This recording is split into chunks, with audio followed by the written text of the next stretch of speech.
Hi guys! Welcome back to my vlog. So guys, after naming mag-visit sa church or sa Trier Dome, nag-walk-walk muna kami dito sa Trier Inner City. And ang ganda ng old architecture na preserve yung mga structures ng centuries. Tapos guys, mamamangha ka yung kanilang mga stoplight. Merong mga signages ni Karl Marx.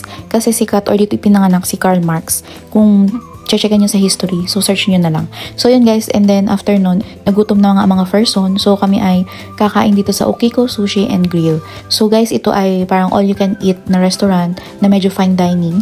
And pwede din namang hindi all you can eat. Meron naman silang mga individual na pagkain.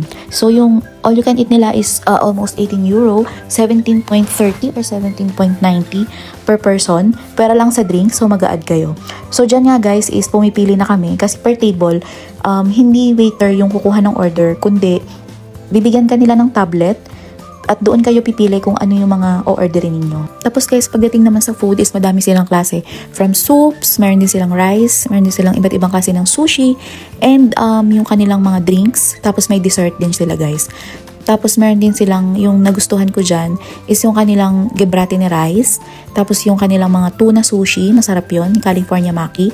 And yan guys, bukod sa waiter, meron ding nagsiserve na Okiko na parang siyang robot. So social, diba? So sa mga gustong mag-try, kung nandito kayo sa Trier, so itry ninyo ito sa mga pwede nyong kainan kung kayo ay nagugutom.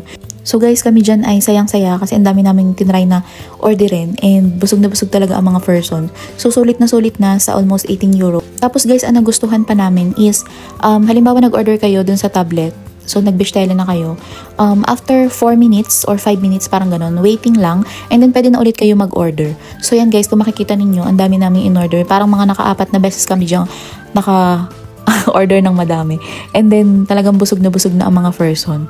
So, yan guys. Ito yung kinakain ko dyan is yung parang California or tuna na roll. Tapos, sobrang sarap niyan. Hindi siya yung nakakasuya na sushi. Basta saktong-sakto yung lasa. Tapos guys, ito yung sample namin mga in-order. So may takoyaki, chicken balls, may teriyaki, may salmon, may soup, at kung ano-ano pa. So yan yung mga last batch na. And busog na talaga ang mga person. And last namin kinain dyan is yung dessert. So guys, ito, masarap din tong kinakain ko. Hindi siya nakakasuya. So yun lang guys. Thank you for watching. And sa mga susunod kong vlog ulit. See you. Bye!